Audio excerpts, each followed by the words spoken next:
Que la grâce et la paix vous soient données de la part de Dieu notre Père et de Jésus-Christ notre Seigneur. Amen. Le texte biblique de ce samedi 9 mai 2026 est tiré de l'Épître aux Romains chapitre 3, du verset 21 au verset 30. Le thème qui nous conduit est le suivant. Sache que c'est par la foi en Jésus-Christ que nous sommes sauvés. Prions. Seigneur notre Dieu, ouvre nos cœurs à ta parole, afin que nous comprenions ce que tu veux nous dire aujourd'hui. Seigneur, parle-nous, nous sommes à l'écoute. Amen. Romains, chapitre 3, du verset 21 au verset 30. Mais maintenant, sans la loi est manifestée la justice de Dieu, à laquelle rendent témoignage la loi et les prophètes, justice de Dieu par la foi en Jésus-Christ pour tous ceux qui croient. Il n'y a point de distinction, car tous ont péché et sont privés de la gloire de Dieu, et ils sont gratuitement justifiés par sa grâce, par le moyen de la rédemption qui est en Jésus-Christ. C'est lui que Dieu a destiné à être par son sang pour ceux qui croiraient victimes propitiatoires, afin de montrer sa justice, parce qu'il avait laissé impunis les péchés commis auparavant, au temps de sa patience. Il montre ainsi sa justice dans le temps présent, de manière à être juste, tout en justifiant celui qui a la foi en Jésus. Où donc est le sujet de se glorifier? Il est exclu. Par quelle loi? Par la loi des œuvres? Non, mais par la loi de la foi. Car nous pensons que l'homme est justifié par la foi, sans les œuvres de la loi.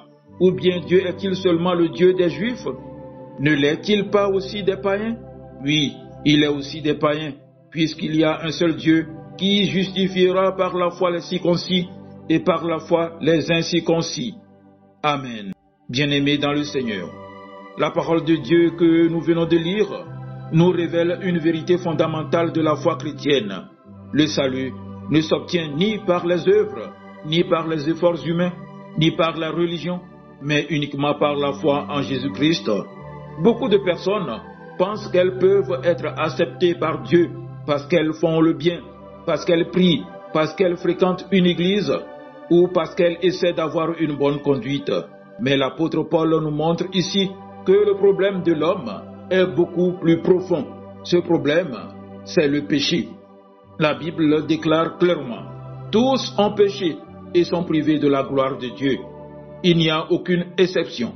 Devant Dieu, tous les hommes sont pécheurs. Peu importe notre origine, notre position sociale ou notre niveau de moralité, nous avons tous besoin du pardon de Dieu.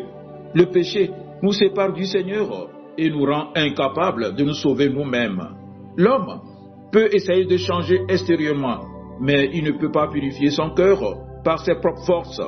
Comme un vêtement sale ne devient pas propre simplement parce qu'on y met du parfum.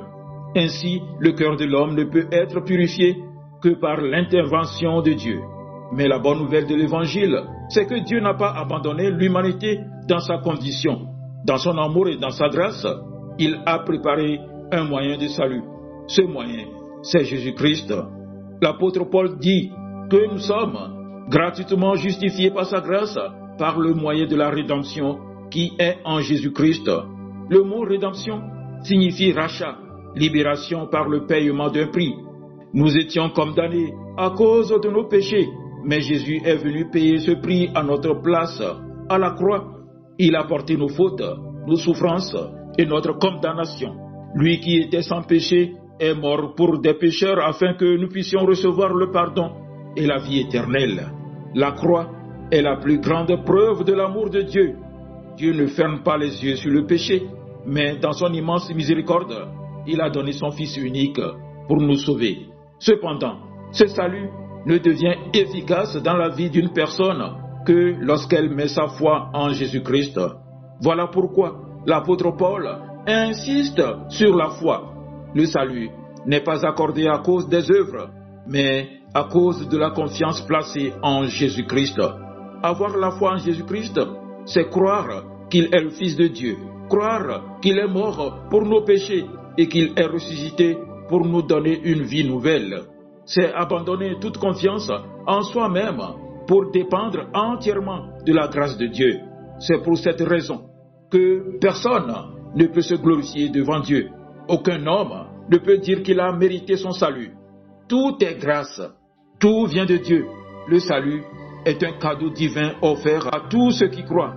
Bien-aimés, le message de ce passage est simple et puissant. Tous les hommes sont pécheurs. Jésus-Christ est mort pour sauver les pécheurs et le salut s'obtient uniquement par la foi en lui. Aujourd'hui encore, Dieu appelle chacun de nous à venir à Jésus avec un cœur sincère. Peut-être as-tu longtemps compté sur tes efforts, sur ta religion ou sur tes bonnes œuvres. Mais le Seigneur te rappelle aujourd'hui que seule la foi en Jésus-Christ peut sauver ton âme. Car sans Jésus, il n'y a pas de salut. Mais avec Jésus, il y a le pardon, la paix, la réconciliation avec Dieu et la vie éternelle. Que chacun de nous puisse donc placer pleinement sa confiance en Jésus-Christ et marcher chaque jour dans la reconnaissance pour cette grâce merveilleuse. Amen. Paisible journée à vous tous.